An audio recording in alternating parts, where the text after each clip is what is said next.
দেখো বন্ধুরা, আজকে ভাজি করব চিচিঙ্গা আলু ভাজি। তো এখানে চিচিঙ্গা আলু পেঁয়াজ সব একসঙ্গে আমি সুন্দর করে কেটে নিয়েছি। তো চলো পরিষ্কার করে ধুয়ে এখন বসাবো। এখানে বসিয়ে দিয়েছি কড়াই, যেখানে সরষের তেলে একটা ডিম আগে ভেজে নেব, যেটা ভেজে একটু গুঁড়ো গুঁড়ো করে নেব। চারিদিকটা নাড়াচাড়া করে দেখো একদম ঝুড়ো ঝুড়ো করে ভেজে নেব। তার মধ্যে সামান্য একটু দেব লবণ। লবণ দিয়ে এটা ভালো করে ভেজে নেব।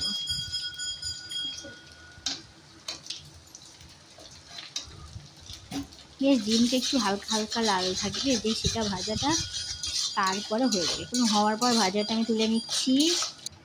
এখানে দেখো তেলে দিয়ে দিচ্ছি একটা শুকনো লঙ্কা, যেটা আমি চিড়ে নিয়েছি। আর পেঁয়াজ তো আমার ভাজার সময় দেওয়াই আছে। আর লঙ্কার একটু ভাজা ভাজা হয়ে আসলে আমি চিচিঙ্গাটা তেলে দিয়ে দেবো। হালকা আঁচে রাখবো প্রথমে, যাতে চিচিঙ্গাটা আমার সিদ্ধ হয়ে আসে।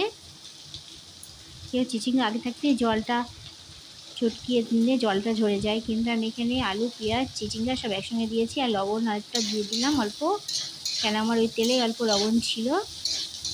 অল্প পরিমাণ লবণ দেবো। ভাজতে ভাজতে অর্ধেকটা আমার হয়ে এসছে। এখন একটু সামান্য হলুদ দেবো, হলুদ বেশি দেবো না, কারণ ভাজিতে বেশি হলুদ ভালো লাগে না। তো মোটামুটি হালকা ভাজা আমার হয়ে এসছে, এখনও অনেকটা বাকি। আর তো চলো ভাজাটা তোমরা প্রথম থেকে লাস্ট পর্যন্ত দেখো ভাজিটা কত টেস্টভাবে বানাচ্ছি। আর তারপরে দিয়ে দেবো ডিমটা, যেটা তুলে রেখেছিলাম সেই ডিম ভাজিটা উপরে ছড়িয়ে দেবো। ছড়িয়ে দেওয়ার পর এখন আমি ভালো করে আবার ভাজবো। ডিমটা লাস্টে দিলে কি হয়, স্বাদটা অতটা লাগে না। আর মাঝামাঝি টাইমে দিলে ডিমের স্বাদটা পুরো সবজির মধ্যে ছড়ায়, আর খেতে বেশি টেস্ট লাগে।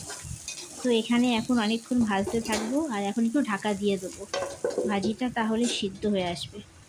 আর মোটামুটি হয়ে এসছে দেখো আমার ভাজি। আর ভাজিটা নামানোর টাইমও হয়ে এসছে, দেখতে পাচ্ছ কালারটা কত সুন্দর এসছে। একটু সামান্য ঢাকা দেওয়ার পর কালার আরও ভালো এসছে। আর ডিমটা মাঝামাঝি দিলে সুগন্ধটা খুব সুন্দর বেরোয়। লাস্টে দিলে খেতে ভালো লাগে হয়তো, আর মাঝামাঝি দিলে আর সুন্দর একটা সুগন্ধ আরও ভালো আসে। তো মোটামুটি ভাজা হয়ে এসছে। তো চলো ভাজাটা এখন নামিয়ে দিই।